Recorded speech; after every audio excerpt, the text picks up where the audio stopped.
podcast is part of the Sports Social Podcast Network. No question about that. It's supported by you, our listeners, through patreon.com/NQAT pod, where you can get access to our weekly ad-free bonus episode talking about football around the Premier League and Europe.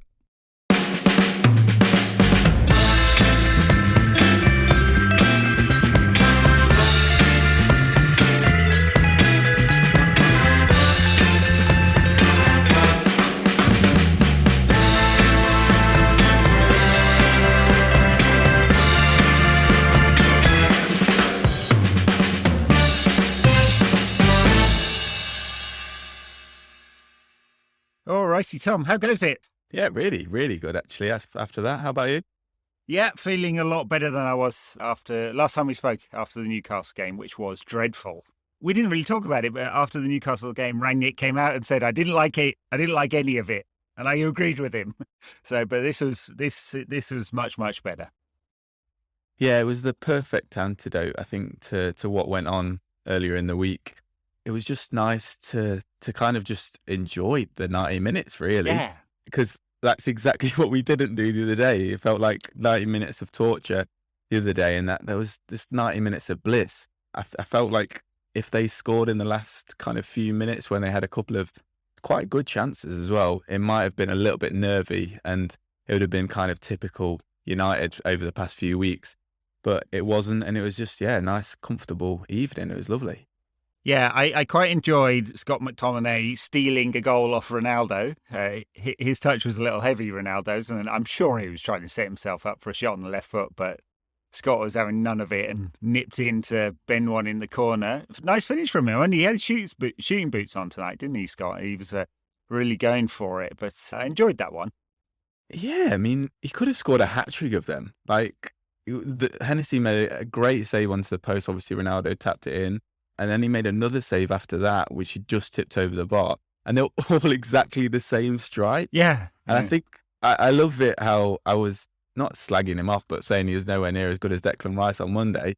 And he needs to add this and this to his game. And then he kind of bossed that midfield. Like, there was that moment in the first half where two players just fell off him like he was Yaya Toure. And yeah, his shooting was like amazing. It's great. Yeah. I know maybe I get a bit too carried away, but he was awesome tonight. Well, I think he's got that in him. Like, the worst part of his game is the progressive passing.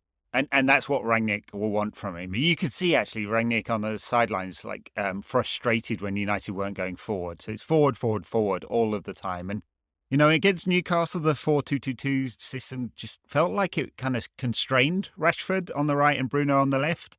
Different people in Sancho and Greenwood. It suits them better, I think. So, especially Greenwood, he's comfortable on either foot, and Sancho, one of his better games for United tonight, I thought he was pretty progressive. But yeah, Rangnick on the sideline pushing them forward all of the time. I don't think we're going to see sort of Van Gaal-esque side-to-side passing at any point in the next 6 months or so.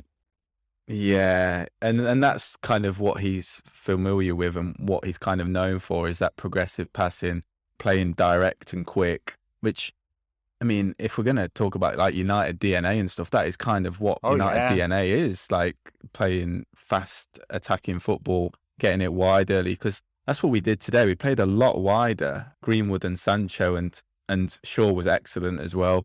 And what I guess you kind of intimated there as well with like Greenwood being able to go on both feet, and Sancho as well. I know most people say that, Sancho played a lot on the right at Dortmund. He did play a lot on the left as well. Oh, yeah. And they were kind of interchanging at times and playing on different wings, and that was perfect. They were so much better than Rashford and Bruno were there. I mean, it's obvious to say, but it was, just night and day. And to be honest, the whole balance of the team looked really good, to be honest. I do think he's got a challenge, Rangnick, in that Bruno's been the most creative player for United for the last 2 years. And his stats are still good. He's still creating a lot of big chances. He's still creating chances. Might not be scoring quite as many, but his assists rate is good this season. So you've got to have him in the team. But in this 4-2-2-2 system, it doesn't really suit him. He's playing number 10 out wide, and you're not going to get any width. Rashford could play off the left in this system because he's very direct. He can't play off the right. He just can't. He's like half the player. So there's a question there.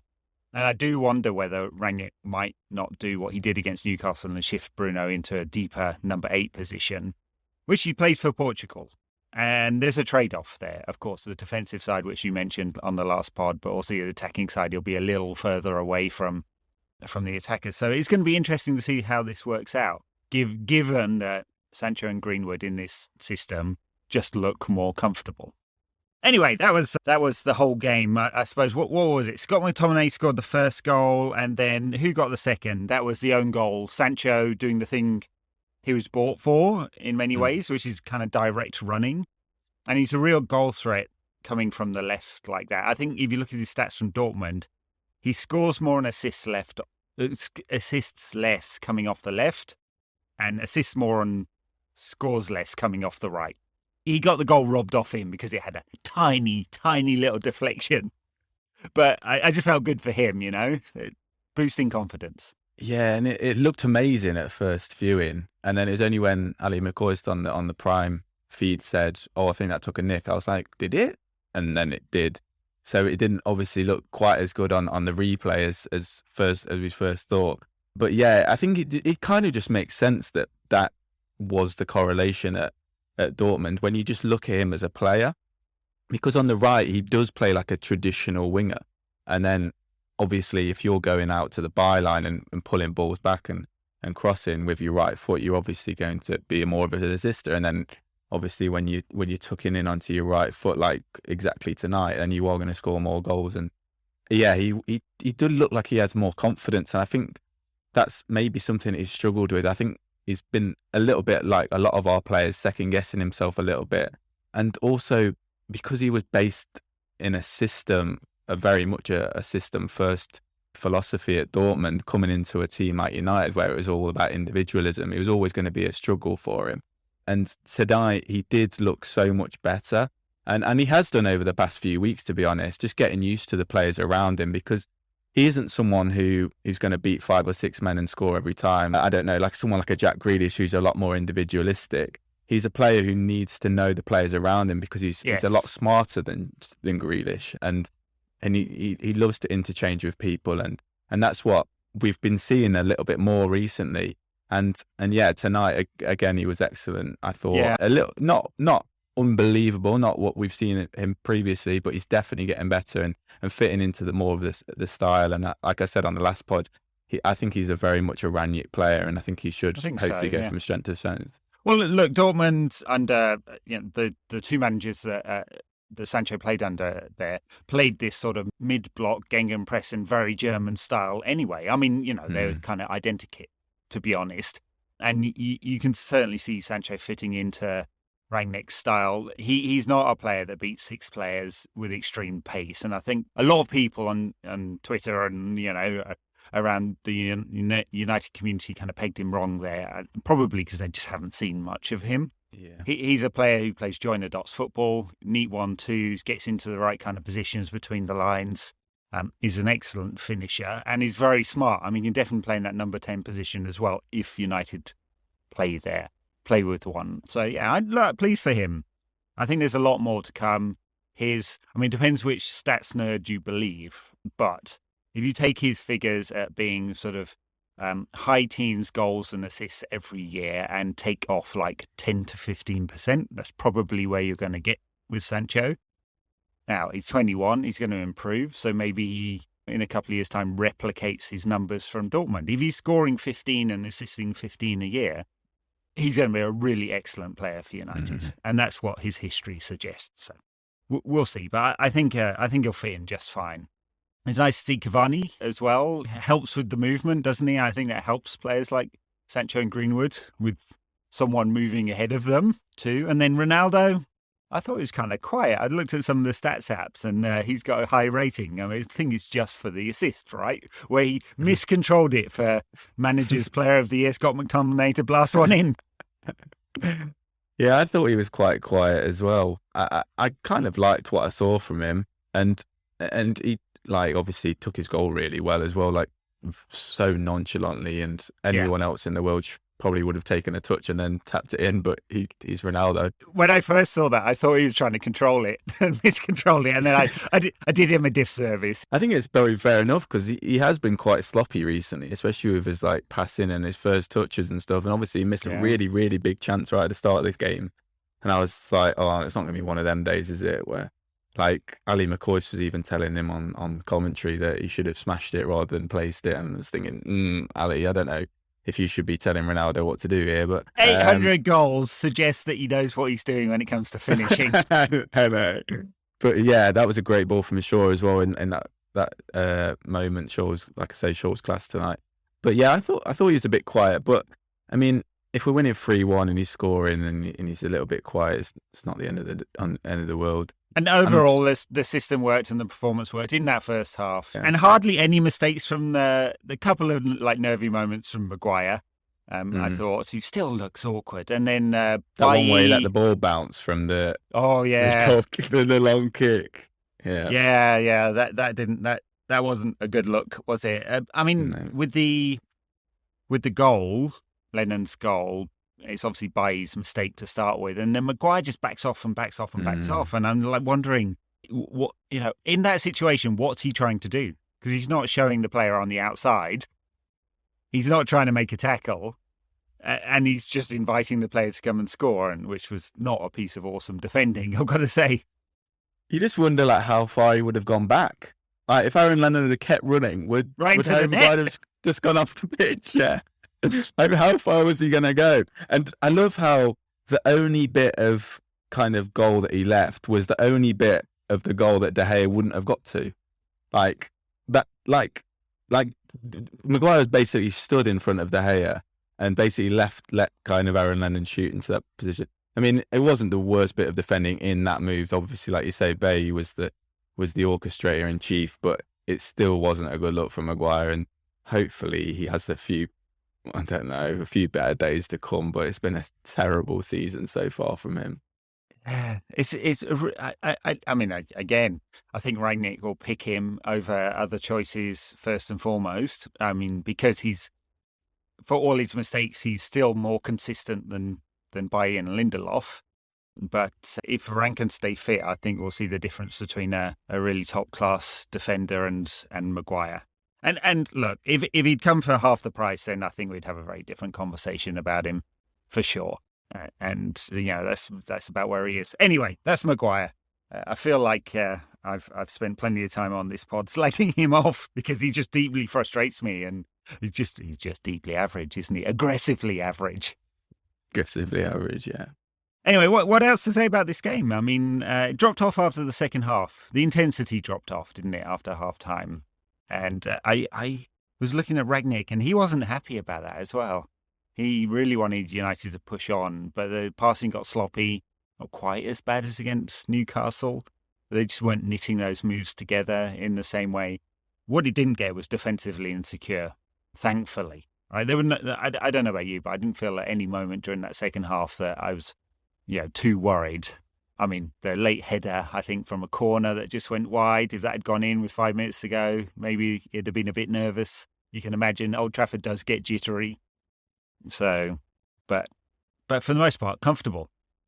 Yeah, it was only long balls, really, that we struggled with like towards the end. And I guess they're going to kind of just resort to that if they're 3-1 down and that nothing was really working for them. I think it's probably important to point out that Burnley were not very good here. Like they lacked intensity that you would have expected from a Sean Dyche team maybe 3 or 4 years ago, maybe even last season or the season before.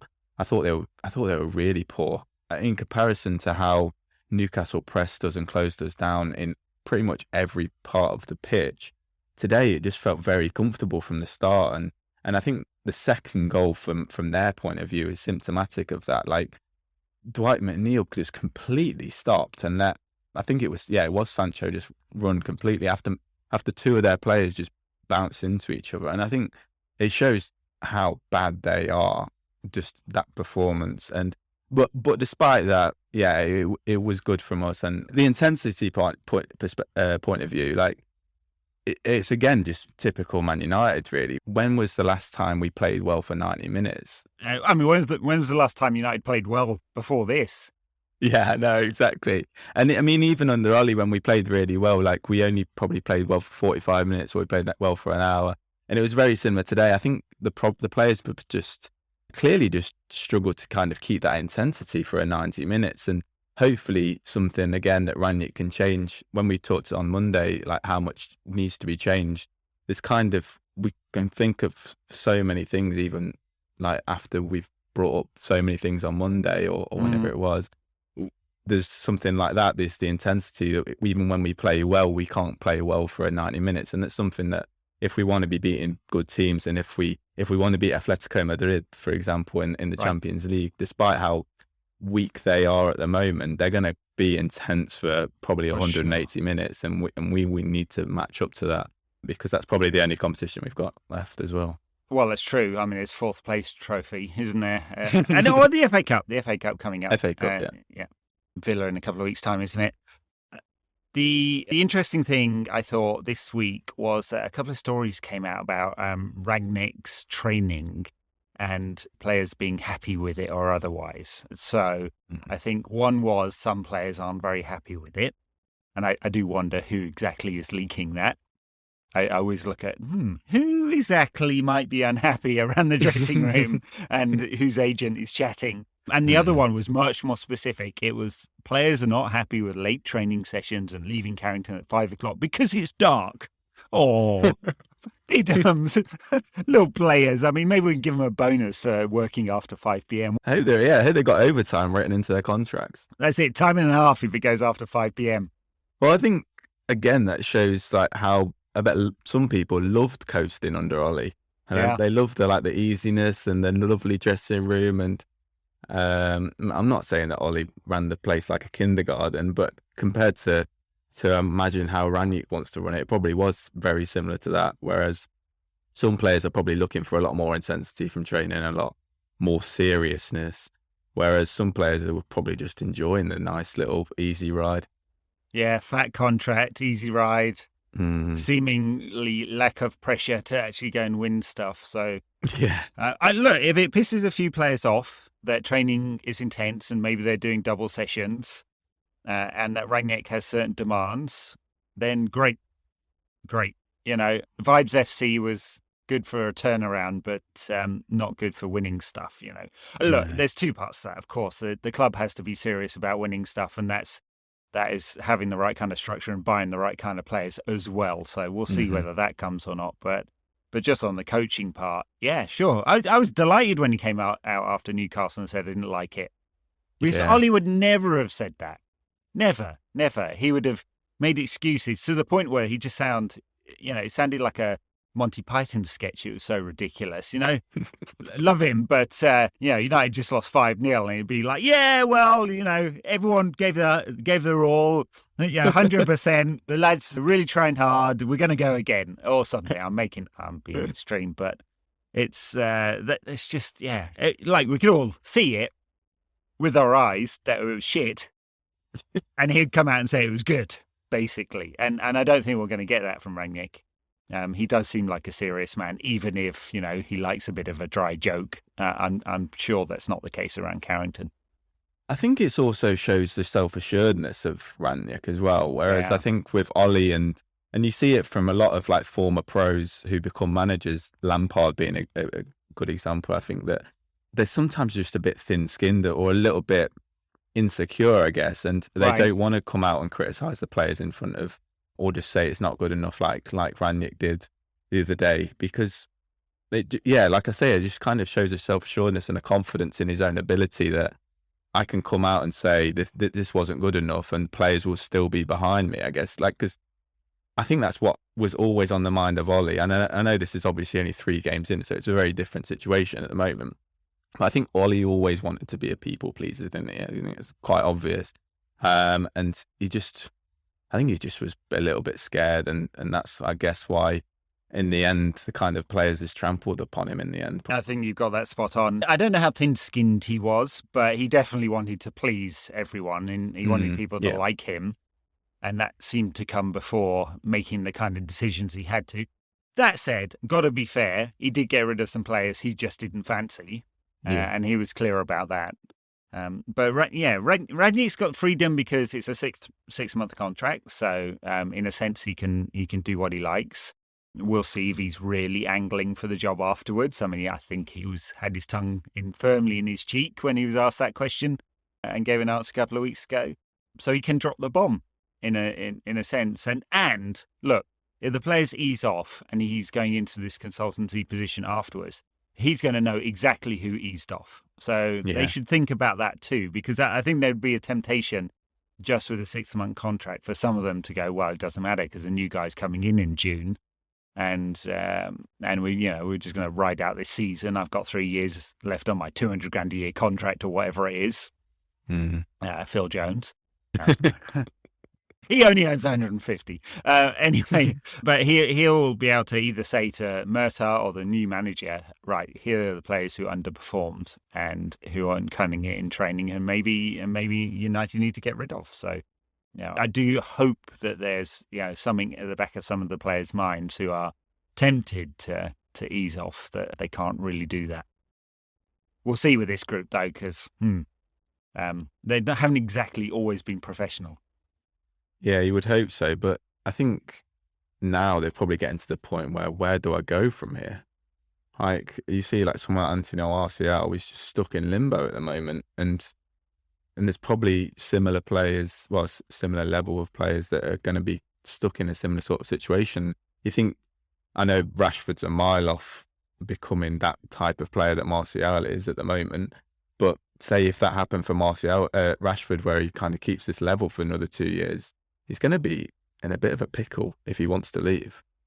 Yeah, I mean, I don't think that'll happen with Rashford. I think it's a confidence and a fitness thing. And Martial, I mean, we talked about him a bit last week, didn't we? Since then, I think it has come out that Sevilla did make an offer, but it was only sort of half his wages and no loan fee. And United looking for a better deal. Maybe they'll keep him if they don't get it. And we've seen that movie before with United holding on to players. It happened with Romeo and Darmian, slightly different in that they were both out of contract, but a year later, and so they paid wages, didn't take a fee. It was all really bizarre. Same with Lingard, who's not getting a sniff at the moment. Mm-hmm. So we'll see if they can find a buyer or a loan, and he's not going to figure under Rangnick, might as well get him out. Much for the players' sake as anything else. I mean, if he's got any hope of making the France squad, he needs to be playing now, because next season there are hardly any games before the tournament, the World Cup, basically. A couple of months, and I think almost no internationals. There might be one international break. And so for him and others who've got designs on going to the World Cup, they need to be playing now. Yeah, that is definitely a good point. And France have got so many riches in that forward position. And he missed out on the World Cup win as well, didn't he? So yep. You would think he must be desperate. And I don't really, unless the offer was really bad, I don't know why they would have turned that Sevilla offer down, because even if it's a loan, it makes sense. But then probably they're offering about 25% of his wages or something. Something like that. Well, that was Burnley, and it's Wolves on Monday night. They come thick and fast, don't they? I mean, I guess that's why Rangnick made 6 changes this time out. I guess we'll see a few more changes again. Wolves, funny side Wolves. I don't know whether you've seen them much post-Nuno, but they're definitely more expressive under Lage.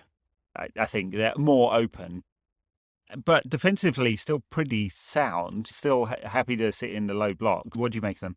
Yeah, I think it's quite interesting what happened to Wolves, because I expected them to be really struggling this season. And I don't think Nuno was an incredible manager. I think he did a pretty good job. He obviously got them up and kept them just outside the top 7 for a while as well. And I guess maybe they just had stagnated a little bit under him, and to have a bit of a refresher was probably good for that squad. But they have got a load of talented players. They obviously had Raul Jimenez come back this season, and I don't think he's really hit the ground running. Obviously got that stupid sending off against Man City as well. But they have got some talented players. Obviously their 2 centre midfielders are awesome, loads of experience there as well. Adama Traore is always a threat despite his inability to do anything when he gets into the final third. Yep. Maybe once every 10 or 15 games or something. I must confess, I haven't seen that much of them. It's kind of been mostly a surprise from afar, really. Haven't really seen what changes Bruno Laga's made. And I guess when you see Nuno go to Tottenham and fail as quickly and miserably as he did, then maybe that is a sign that, yeah, maybe he wasn't the best manager for Wolves. Looking at their numbers this season, 13 goals scored, which is pretty poor in 18 games, but only 14 conceded, which is better than anybody, basically, except for City and Chelsea. So, yeah, they can still defend, I think, which is kind of interesting. One, I'm just looking at their injuries because they did think they had quite a few players out. They're going to be without Silva, who can't score anyway, £40 million non-scoring striker, and Johnny and Neto. So, yeah, a few key players out for them. We'll see what changes Rangnick makes. I imagine he'll shift it around again with basically, 72 hours turnaround, not much training time.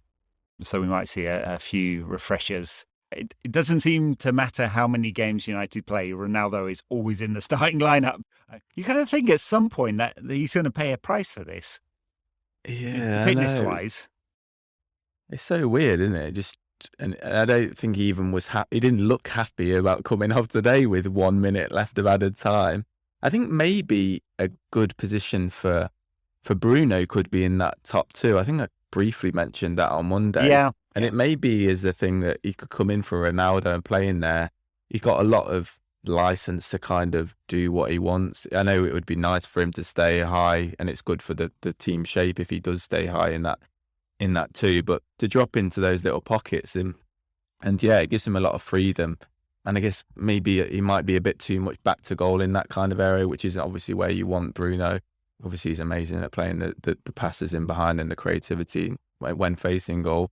But I'd be interested to see it just as an experiment, really, because if he is going to persist with his 4-2-2-2, however many twos you want to add, like, it is going to be difficult to fit Bruno in that team. And if he does work out well there, like, he's a great partner for Ronaldo or for Cavani. If he can be effective in there, I'm not quite sure. Like, in theory. But in practice, hopefully, it might work out a little bit better. Yeah, and look, I think he would naturally drop a bit deeper. So, I mean, I do like the fact that Bruno is super flexible. Obviously, playing as that 10 with the license to play anywhere in the high parts of the pitch, naturally finding spaces is where he creates tons and tons and tons of chances. But if the system is going to come first under Rangnick, and so far it looks like that's the case, then his roles are either in one of the wide 10s, which I'm not sure suits him because he's only got one part of the pitch to hit, or deeper as a sort of 8, which, there's a defensive trade-off there for sure, or as a shadow striker, or, I think we've said once or twice seen him as a false 9, maybe once. But so, yeah, options. Anyway, Wolves drew with Chelsea last time out. They had their 2 games against Arsenal and Watford cancelled, COVID. They beat Brighton. They lost narrowly to City and Liverpool. They haven't conceded more than 1 goal since Palace on November the 6th.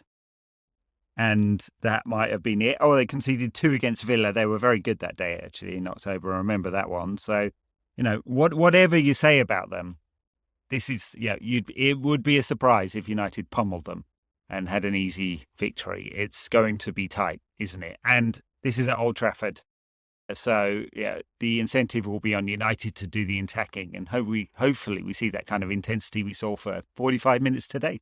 Yeah, and it'll be interesting to see how we are against the low block, which you imagine it'll be pretty low, and with their defensive qualities that they have. And I guess with Adama on the break, he could always cause us problems. It might, just thinking about it now, it doesn't seem like the nicest opposition to have at this stage of the season, but there's not too much to be worried about, you'd hope, going the other way. It's just if we can break them down. And I feel like if we do have a lot of the ball, then we should find a way with our creativity. But we've said that before. They had 1 shot against Chelsea last time out, wow, which was Dendonker's saved shot. And then they had one, I'm just looking at the stats here, one from Daniel Podence on the halfway line, which I'm going to assume was a pass. They're counting as a shot because I don't remember it. But yes, so I don't expect much to come from Wolves except for potentially Adama on the break if he plays. I'm not sure about his fitness at the moment. So anyway, going to be a tight one. We'll talk about the FA Cup game after the Wolves, because it's Villa on the 10th of January. The other thing to mention, I thought, this week was Sir Alex Ferguson's birthday. So when this comes out, it's probably going to be New Year's Eve, and it'll be Sir Alex's 80th birthday. I mean, almost nothing to say about. Nothing new you can say about Sir Alex that hasn't been said. I mean, it's amazing he's made 80 for a start, given that he had a stroke not that long ago. But he's come back, and I don't know whether you saw the documentary with him, Never Give In, which was excellent. I mean, he definitely felt old in that, but there's still the spark there, right? Yeah, and I think he deserves more than just a one-off. I think he deserves like a Last Dance Netflix-esque kind of thing, where it's like eight episodes, because obviously it ended like prematurely, I guess, because it didn't kind of talk about so much of post-treble life. And I think you could really do a proper dig into everything about Sir Alex, because they did a really good job in an hour and a half or however long it was in that documentary, but he's so deserving of more than that. And I guess like UK sport documentaries don't usually go as in depth as you would get in America. Obviously, The Last Dance being one, but you think to kind of stuff of Ken Burns has done on. I think he did one on baseball, and there's other documentaries which go really, really in depth. And I think get a big Oscar director or American director to make a proper in depth film about him, because he is deserving of that, and like nothing will ever come close to what he achieved in football, I don't think, again. And I think that would be awesome to really witness that. And like you say, to come back from where he is and to see him tonight, it looked like he was getting his camera out on the coverage to take a photo of the tifo that was dedicated to him. I thought that was a really, really lovely thing. That was awesome. So close to his birthday, his 80th birthday as well. Yeah, it was an awesome tifo and a huge flag. I assume it's Stretford End flags who've done that. They've made a few mistakes over the years. The David Moyes one was dreadful, but just truly the chosen one. Please cringe. But that Stretford End sized huge flag was great and a fitting tribute. I think it's great that he still comes to games and he's not in the way. He's deliberately made the choice to not get in the way of any of the managers who have come after him. He does have an office at Carrington, but it's miles away from the current manager's office. He's very deliberately not done the Busby thing of just being there all the time. Of course, everyone's failed since him, but it's not just their fault. But and they can't all be Ferguson, can they? But I think it's nice he's at the games and he's a fan and he's alive and seemingly well. That's all awesome. So it's great that he'll be able to have a top 80th birthday. It was interesting in the past week. Who was it? It was one of the trolls on TalkSport was having a go at the 99 team. Carlton Palmer, I think it was. So I saw some commentary about that. And then look, the business model of TalkSport is to be like just say anything contrarian in order to drive clicks through social media and listeners and stuff. So, there's that, of course. But the revisionism of what was achieved there, let's remember, no other English side has done the treble, right? For all the billions poured into Chelsea and City since that, they've not managed it, ever. Ferguson did. That team lost 4 games that season, 3 of them before the 19th of December, and didn't lose any league games after, like, about this time, so in the running at all, while also beating Juventus, Bayern, Inter Milan, drawing twice with Barcelona in the Champions League, played all Premier League sides in the FA Cup, I think, that year. So, greatest achievement still stands, Alex Ferguson. Awesome achievement and happy birthday. And so much of it done with academy players as well, just to mention that as well. Like, look at City's team now, like, what have they got in there? Phil Foden, yeah. And I also see some revisionism about this, like it positioned in a way that goes something like, well, look how lucky he was to get all that group of players. No, there was that group of players coming through because Ferguson turned up at the club and said, no, we need to invest in youth and this is what we're going to do about it. Yeah. That wasn't luck. That was design. Yes. Yeah. That's the whole thing. The whole point. Yeah, the whole exactly. point. The whole point. And another thing I'm kind of, when I just kind of thought then about his illness, obviously it was a horrendous thing to go through, but in a way, I'm sure it's kind of nice for him because the amount of love letters and praise and adulation that he received during that time, it's almost like having a funeral while alive, because like when else do you kind of get that moment in your life? Right. And so many people don't. I imagine like Brian Clough, for example, when he died, he would have never received that pure outpouring of love that Fergie got when he became ill. Like everyone from around the world of football, at every corner of football, was wishing him well. And it must be amazing to just come back from that and to see like how widely you are acknowledged for being the best to ever have done it, really. There's an episode of the recent Curb Your Enthusiasm series on this exact thing, holding a funeral before you're gone. So I'm not going to mention Paul on every episode from now on in, but he basically got that when he posted his thing on Instagram and Medium. That's true. I was like, he's not dead. But yeah, everyone rallied around Ferguson and his time of need, and I think he's been very appreciative of that. He said it afterwards, it gave him a lot of strength, and good for him. Happy birthday, Alex. I guess that's it for this week, or this midweek pod. Anything else to think about, Tom? No, it's all good from me. Thank you, everyone, for listening. It was a good one this time, positive, because United played well for 45 minutes or so. And a good win. I don't know where we are in the table. Still probably 6th or 7th, something like that. But 7 games, or is that 8, without defeat since Solskjaer left. That, even if there haven't been lots of performances of real merit, that's good. Anyway, on that note, bye now.